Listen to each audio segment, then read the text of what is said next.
Alô, galera da BCBN, irmãos, povo amado de Deus, a galera que tem nos visitado aí, muito obrigado mais uma vez por estar conosco aqui mais uma vez, compartilhando a palavra de Deus, aprendendo junto. E vou encorajar vocês, como sempre, aperte o sininho aí para vocês receberem notificações do pastor Flan estiver ministrando, eu também estiver ministrando aqui, e vocês podem compartilhar também. Curta o vídeo, compartilhe com seus amigos, porque nós estamos simplesmente pregando a palavra de Deus. É o que tem de melhor para nossas vidas, é a palavra de Deus. E o tema de hoje, Reset. Esse tema, nós vamos passar 2 mensagens e você verá o que Deus fez com pessoas que estavam já com as suas histórias quase definidas, com as histórias indefinidas, mas quase definindo a história por decisões erradas que poderiam tomar. E hoje nós vamos falar a história de um personagem bíblico, um homem de Deus, que todos conhecem. Nós vamos falar de José, e esse José ficou tão famoso que ganhou até apelido, José do Egito. Não sei se vocês escutaram isso, José do Egito. É um José de Deus, na verdade, né? José do Egito ganhou até um apelido. É um tremendo homem de Deus. Nós vamos ver o que a palavra de Deus tem para nós, e a palavra de Deus vai nos ensinar com essa história. Amém? Nós vamos orar mais uma vez. Feche os olhos comigo na sua casa aí, que o Senhor tem uma palavra para você hoje. Pai amado, muito obrigado, Pai, mais uma vez, por essa oportunidade, Senhor. Pedimos a Ti, Pai, que o Senhor fale com todos que estiverem assistindo, Senhor Deus, que a Tua palavra corra ao mundo, Pai. Com o Teu Santo Espírito, Senhor Deus, mais uma vez pedimos a Ti. Fale em nossos corações. Fale, Pai, através da Tua palavra, em nome do Senhor Jesus Cristo. Amém. Você já ouviu falar, eu gosto de usar algumas expressões, você já ouviu falar dessa expressão aqui, balaio de gato? Eu gosto de usar essas expressões. Balaio de gato, você mesmo vai pensar em um balaio com gato, cheio de gato. Confusão na certa. E balaio de gato, mais ou menos assim, era a história da família de José e de Jacó. A história de José e sua família tinha todos os sinais para ser um desastre. Ela tinha início, meio, o fim. É maravilhoso, porque nós vamos ver, mas início, meio, era um desastre. E era, de fato, um balaio de gato. Jacó, pai de José, ele foi ameaçado de morte, porque ele foi abençoado. A palavra de Deus fala que Deus ia abençoar o mais novo, e ele foi ameaçado de morte porque ele enganou o irmão dele. Ele pegou a bênção que o pai dele estava vindo para dar para o irmão dele, mas a palavra de Deus tinha prometido. Ele poderia ter esperado, mas enfim, ele trapaceou e ele enganou seu irmão e ele teve que fugir de casa. Foi assim e ele fugiu para a casa do seu tio, irmã de sua mãe, e lá também foi enganado e casou com Lia. Ele amava Raquel, mas em uma certa noite o tio dele enganou ele e ele acabou se deitando com Lia. E para completar a história, ele teve que trabalhar mais 7 anos para casar com Raquel, de fato, a mulher que ele amava. Finalmente, depois de 7 anos, ele casou com Raquel. Ele trapaceou, casou com Lia, o tio trapaceou ele também, casou com Raquel depois de 7 anos, e só depois de um tempo, ele engravidou, porque a Raquel era estéril, ela engravidou de José. Assim, resumindo um pouco mais a história, eu sei que vocês são amantes aí da história de Jacó, deixei muita coisa para trás, mas não temos tempo para falar tudo aqui. Em outra oportunidade, podemos continuar. Tremendo homem de Deus, que por alguns detalhes poderia ter definido a história dele de forma negativa, mas Deus tinha promessa para eles. José nasceu. E a história diz assim, com 17 anos, José, certa vez, ele teve um sonho profético.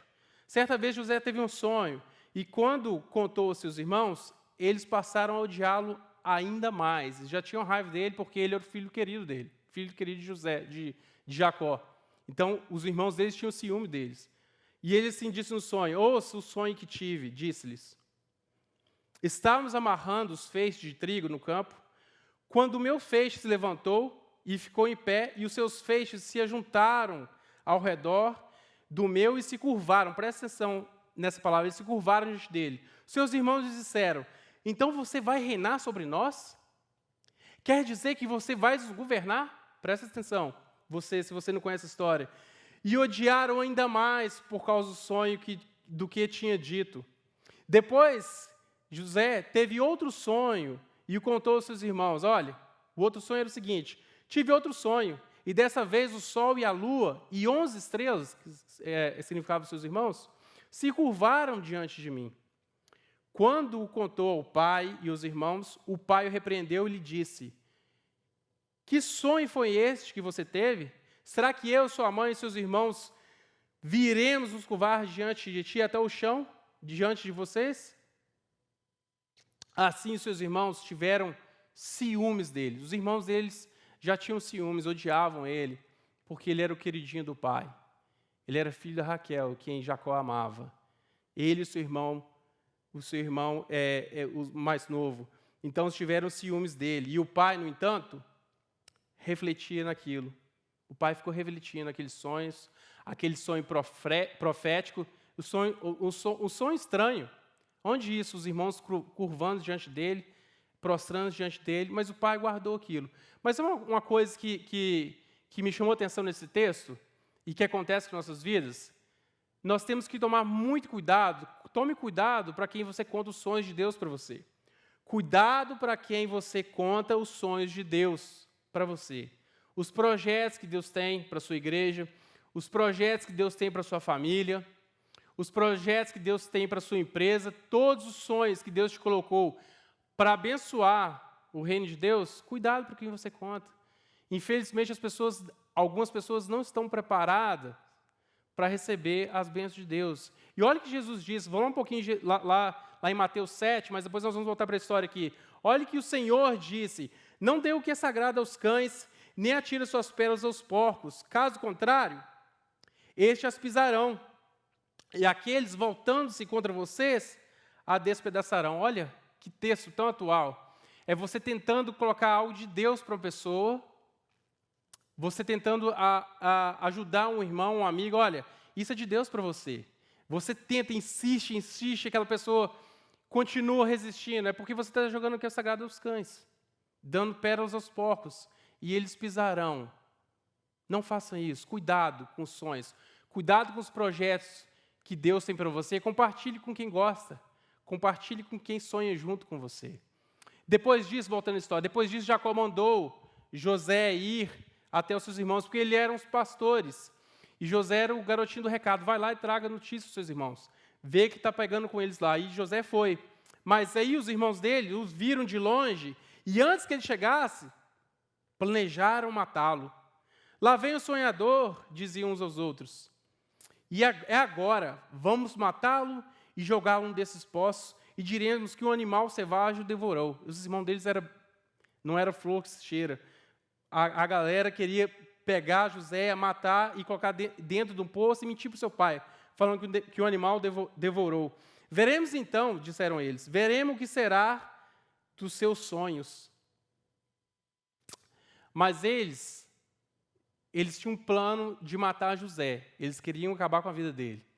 Mas aí Rúben, um dos seus irmãos, e Judá mudaram os planos. O que nós ganharemos com a morte do meu irmão? Vai derramar sangue deles, cair culpa sobre nós? Como se estivesse fazendo algo bom. Como se estivesse mudando para um plano bom. Mas eles mudaram de plano e o venderam para os medianitas. Nesse meio tempo, no Egito, os medianitas também pegaram José, compraram os irmãos deles, venderam, ou seja, José foi revendido. José sofreu, a história dele é sofrida. Nós vamos ver aqui um pouco, resumidamente. Nesse meio tempo, no Egito, os medianitas venderam José a Potifar, oficial do faraó e capitão da guarda. Potifar, ele era capitão da guarda do faraó. A história começa a fazer um sentido agora.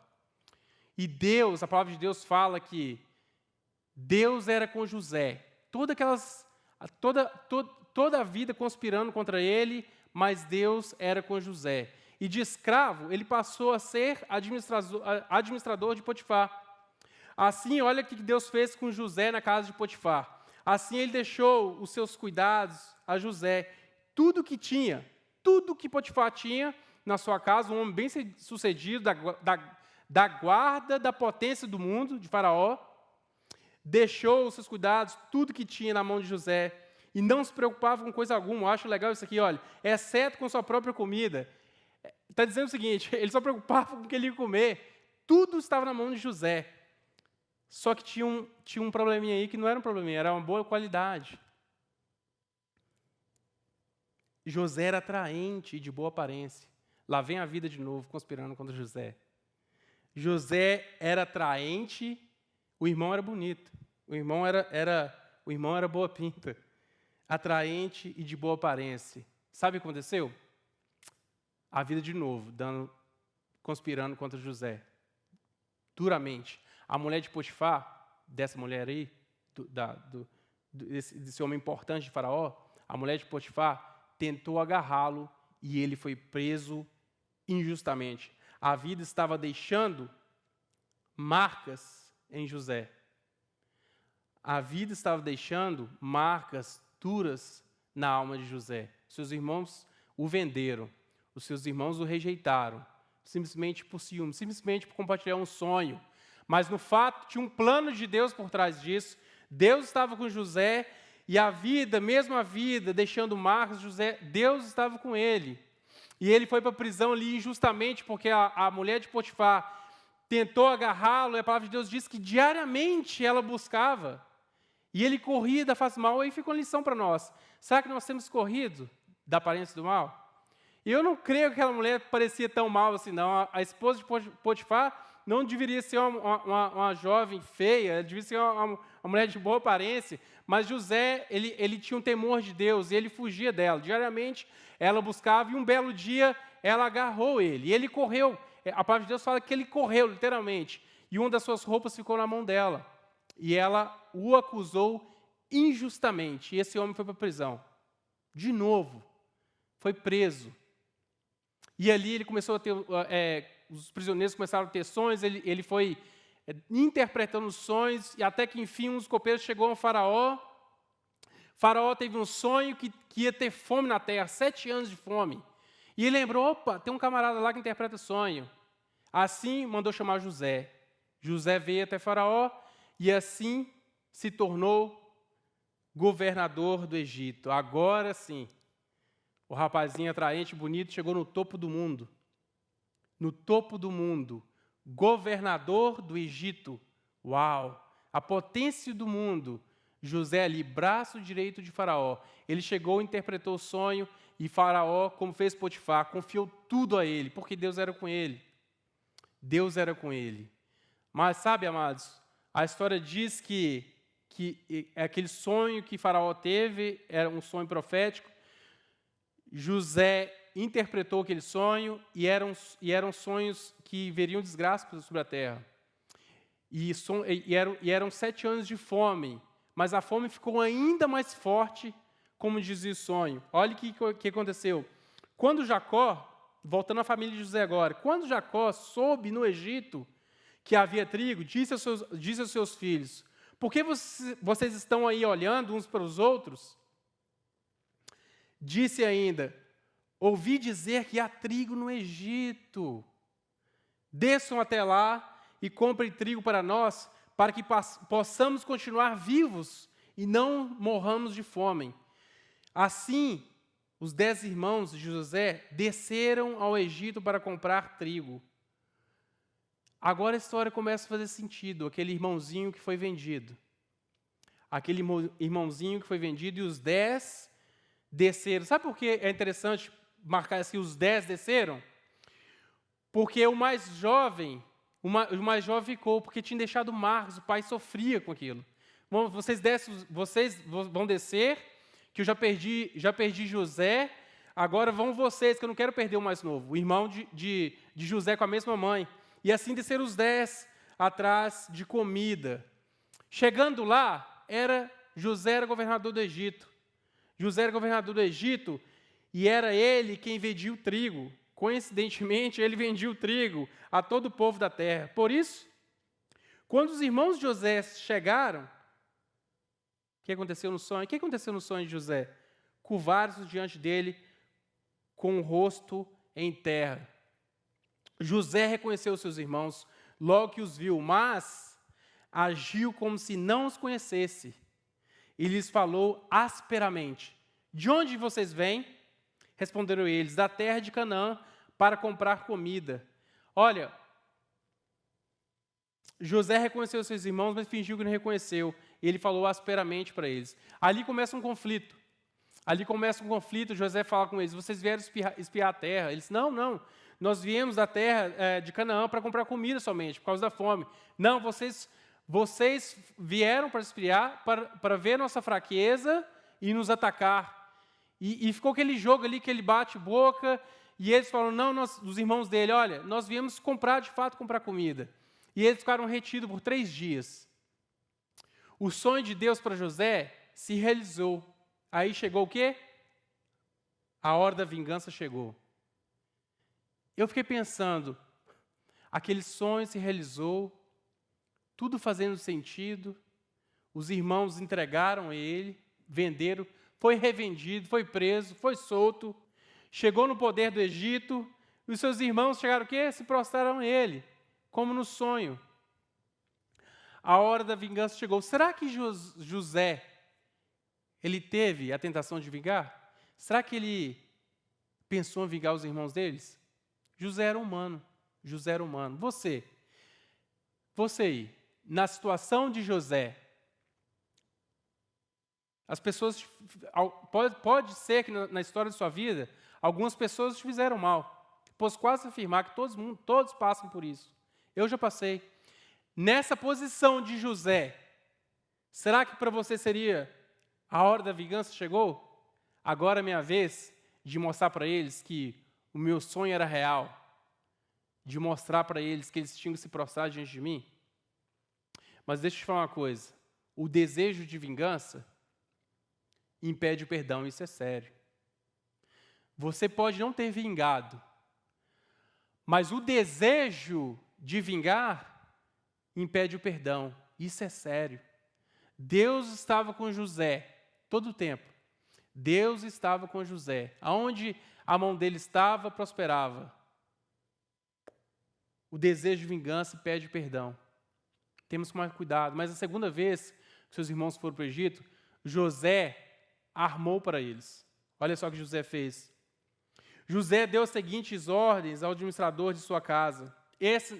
Nesse tempo aqui, José veio a segunda vez, ele falou para ele, olha, eu vou prender vocês aqui e vou ficar com Simeão, vão e volte, pede seu pai para trazer o irmão mais novo, que era o irmão de José com a mesma mãe, Raquel. Eles voltaram. Depois, quando eles voltaram, ele soltou Simeão e eles fizeram um banquete. Nessa vez aqui, depois do banquete, José deu as seguintes ordens ao seu administrador de sua casa.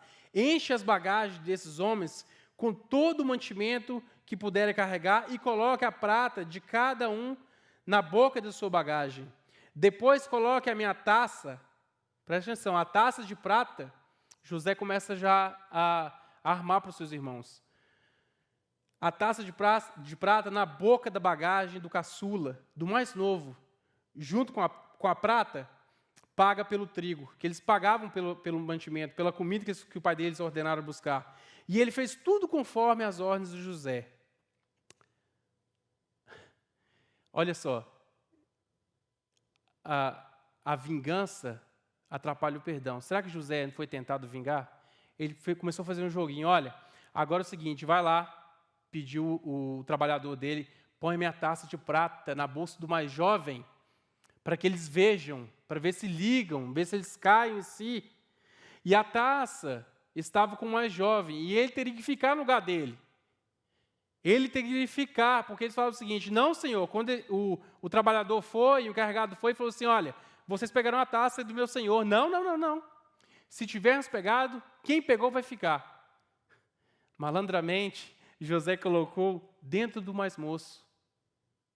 Por isso, olha o que Judá disse, por isso agora te peço, por favor, deixa o teu servo ficar como escravo do meu senhor no lugar do mais jovem. Sabe que esse cara aqui, Judá é o que deu ideia, não vamos matá-lo não, vamos vendê-lo, que nós vamos ganhar com sua morte? Vamos vendê-lo, e fez dinheiro com José. Agora, nesse momento, José, meio que uma brincadeira séria com eles, Judá diz: por isso agora te peço, por favor, deixe o teu servo ficar como escravo do meu senhor no lugar do mais jovem, do jovem, e permite que ele volte com os meus irmãos. Aqui começou a doer, começou a haver um quebrantamento. Ele sabia muito bem o que o pai dele passou. Ele sabia muito bem, a história relata, que eles falam assim: o que nós fizemos com nossos irmãos? E eles falavam na língua deles, e José entendia, porque José falava a língua deles. José estava no Egito, eles não sabiam que era José ali ainda, e José começou a se quebrantar também, doía por dentro, porque toda a mágoa, todo o ressentimento estava ali em jogo. Tudo que ele passou, o filme passando tudo na mente de José diante deles. E José fez isso, colocou a prata, a taça de prata, justamente dentro do mais novo. E fez Judá, o que fez vender ele. Permite que ele volte com seus irmãos. Ali começou a haver um quebrantamento. E sabe uma coisa? José não consegue conter-se. Sua mente voltou às promessas de Deus. Mesmo aquelas circunstâncias que parecia ser um desastre de família. Parecia que tinha quebrado o elo. Não tinha mais ligamento com os irmãos, com seus pais. Já acabou, mas ele lembrou da promessa. Ele lembrou a promessa de Deus que tinha seus pais. A essa altura, José já não podia mais conter-se diante de todos que ali estavam. E gritou: façam sair todos daqui. Assim ninguém mais estava presente quando José se revelou aos seus irmãos. Então disse José aos seus irmãos: sou eu, José. O meu pai ainda está vivo? Mas os seus irmãos ficaram tão pasmados diante dele que não conseguiam responder-lhe. Agora, não se aflijam e nem se recriminem por terem me vendido. José fala para eles: olha a lição que José dá. Deus era com José. Olha o que ele fala para os irmãos dele para acalmarem os corações. Agora não se aflijam, nem se recriminem por terem me vendido para cá, pois foi para salvar vidas que Deus me enviou diante de vocês. Uma coisa muito importante para nós: será que nós conseguimos entender que as nossas dificuldades, que os seus problemas, que as coisas do passado que te machucam, todas as coisas no íntimo, e o Senhor sabe que eu peço agora, que o Espírito Santo do Senhor te ajude a lembrar, a curar esse trauma, essa dor que está cauterizada no coração, as pessoas que te fizeram mal, talvez a sua família, os seus pais, os seus irmãos. Será que você tem a convicção, hoje, que Deus quer falar para você, que todas essas coisas, pode ser que Deus está usando a sua vida para salvar vidas, e que foi propósito de Deus para você passar por essas coisas, para ser um soldado mais treinado, mais preparado, todas essas adversidades que você passou? José tinha essa convicção: olha, não se aflijam, não fiquem aborrecidos, não se culpem, porque eu tenho a convicção que foi para salvar vidas que Deus me enviou diante de vocês. Deus pode usar, e Deus vai usar as suas dificuldades, todas essas coisas. Olha o que José passou. Deus vai te usar isso como um treinamento. A palavra de Deus fala que todas as coisas cooperam para o bem daqueles que amam a Deus. Você ama a Deus? Todas as coisas cooperam para o seu bem. Todas as coisas cooperam para o seu bem. José perdoou seus irmãos e toda a sua família foi abençoada. Todos foram abençoados. José perdoou seus irmãos. Toda a nação, toda a sua família, a promessa que Deus tinha. Agora ele no topo do mundo, governador do Egito. Quem diria?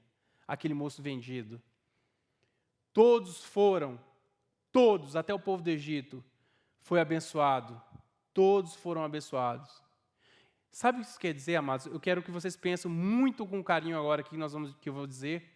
Anota nos seus corações. Isso quer dizer que as circunstâncias da vida não determinam quem você é.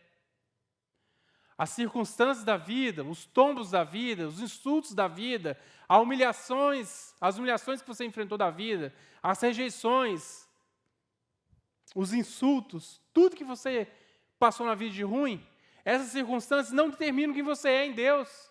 Porque Deus tem um plano para você, Deus tem um projeto de vida para você. E a família, como eu disse no início da mensagem, é um balaio de gato, é uma bagunça desordenada a família de Jacó. Deus transformou em bênção porque ele tinha plano. José estava sendo moldado, sendo treinado. Ele aprendeu a perdoar. José era humano, como eu e você. José era humano, como eu e você. Ele não era um robô programado a perdoar. É de carne, doeu, ele chorou, ele gritou. Diz que todos no palácio escutaram o seu grito de perdão. Ele teve que se perdoar. Alguém te fez mal em algum momento da sua vida? Quase certo que sim. Se sim, você precisa perdoar. Alguém te fez mal na sua igreja? Alguém te fez mal na sua casa hoje? Alguém te fez mal alguns meses atrás, mas você não consegue dormir, você está perdendo noites de sono por causa de mal que te fizeram? Eu tenho que te falar uma coisa, você precisa encontrar em Deus o perdão, você precisa perdoar. Aí você pode dizer, mas você não viveu a minha história. De fato, eu não vivi essa história, eu vivi a minha, mas nós temos a tendência a diminuir o sofrimento dos outros e achar que nossos sofrimentos são os maiores. Achar que talvez José, naquele momento ali que ele correu daquela mulher, ele era mais forte que eu, por isso ele correu dela, ele conseguia, ele estava blindado, ele não tinha fraqueza sexual, ele correu porque a mulher é feia. A tendência é diminuir o sofrimento dos outros. José era alguém que passou por esses sofrimentos. José foi alguém que teve a oportunidade nas suas mãos de vingar seus irmãos. Eu sei que a sua luta foi dura, eu sei que as dificuldades que você passou dói, as minhas também. Mas os seus argumentos, eu entendo que você tem os seus argumentos para não perdoar são até compreensíveis. Eles são até entendíveis, eu entendo, mas o difícil é convencer o mestre. Olha o que Jesus diz. Se seu irmão pecar contra você 7 vezes no dia, e 7 vezes voltar a você e disser, estou arrependido, perdoe-lhe. Eu sei que tem outro verso que diz 70 vezes 7, eu sei que tem outro verso que você conhece e já memorizou, que o mestre diz, Jesus diz, Pedro diz, olha, mestre, se você me perdoar, Senhor, 7 vezes, não, 70 vezes 7, eu sei, mas eu quero, vamos só com 7 primeiro, vamos 70 vezes 7 não, vamos só com 7. 7 é um número bom para começar, comece com 7, não pense 70 vezes 7, não pense fazer, perdoar coisas, não pense fazer coisas tão longe do seu alcance, comece perto, comece com 7, Jesus falou, se você pecar, seu irmão pecar contra você 7 vezes no dia, não é no ano, no mês, em 2 anos, 5 anos, e esse 7 vezes voltar a você no mesmo dia, estou arrependido, perdoe-lhe, libere o perdão, cure a alma, cure as feridas. Olha, sabe, amados, eu sei que você vai dizer, mas eu sei, muitos pregam aí e estão dizendo que Jesus é difícil descrever o Senhor, porque Ele é amor, Ele perdoa, Jesus não veio para condenar, nós vamos falar isso, fica ligado na próxima mensagem, nós vamos estar falando isso, de outro servo de Deus, que Deus usou para abençoar nossas vidas, Deus veio para nos perdoar as nossas ofensas, nenhuma condenação há para os que estão em Cristo Jesus, é verdade, Romanos 8:1 é verdade. Jesus é maravilhoso, Jesus tirou toda a condenação, mas tem uns versos da Bíblia que dá vontade de rasgá-lo e colocar do lado. Tem uns versos bíblicos que confrontam a minha carne, mas eu não posso ignorá-los, porque a palavra de Deus é eterna. Jesus disse também, pois se perdoarem as ofensas dos outros, o Pai Celestial também perdoará vocês. Olha que lindo isso. Lindo, o Pai Celestial também perdoará vocês, se vocês perdoarem as ofensas dos outros. Mas, essa parte que às vezes dá vontade de não ler ou rasgar e não pregar, mas se vocês não perdoarem uns aos outros, o Pai Celestial não perdoará as ofensas de vocês. Olha que duro, olha que perigo. Olha que Jesus está falando, ensinando para os seus discípulos, se vocês não perdoarem uns aos outros, como que o Pai vai perdoar vocês se vocês não perdoam seus irmãos? Eu sei que dói. Eu sei que talvez você nem encontra força para perdoar. Eu sei que pode ser que nesse momento agora você não sabe nem onde começar. Mas deixa Deus trabalhar, deixa o Espírito Santo convencer. Isso que o Espírito Santo faz, convencer do pecado. Abre mão, solte, deixe cair, perdoe. Perdoe, o Senhor já te perdoou. O perdão não exige explicação, simplesmente perdoe. Perdoe como Jesus te perdoou. Sabe, Deus é tão tremendo, o Senhor Jesus é tão tremendo, e a hora que vem de nosso encontro, a gente entende isso, espiritualmente, o que Jesus fez, que Ele chega diante de você, Ele não vem com a conta. Charles, olha aqui, ó. Você lembra aquela época assim, que você desobedecia sua mãe? Você lembra aquela época que você fazia isso, brigava na rua? Olha aqui, menos isso. Não. Jesus, quando te perdoa, Ele não te traz o recibo. Ele não te traz a nota que você tem que pagar. Foi pagado na cruz. Ele pagou tudo na cruz. O recibo ficou tudo na cruz. E Ele te deu perdão. Então eu te peço, perdoe como Jesus te perdoou. Olhe para o seu irmão com um olhar de graça. O olhar que Jesus te deu, de graça, de misericórdia. Perdoe como Jesus perdoou. O que aconteceu com José foi para abençoar vidas. Se você perdoa, você é um canal de bênção de Deus. Olha que lindo. Você é alguém que perdoa seus irmãos? Você é um canal de bênção de Deus, um rio fluindo. Seja um canal de bênção. Seja um canal de bênção na vida dos seus irmãos, na vida das suas igrejas, na vida da sua família.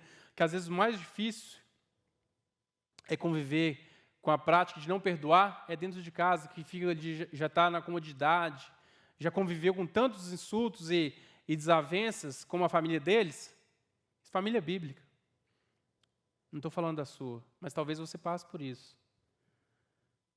Mas se você perdoar, aprender a perdoar, você será um canal de bênção. Amados, é a série que nós estamos fazendo. Semana que vem é a última mensagem. E vou encorajar você. Aperte o botão do seu coração. Olha aqui. Reset. Aperte o botão do seu coração. E redefina a história que Deus tem para você. Amém? Em nome do Senhor Jesus Cristo. Deus abençoe vocês. Amém.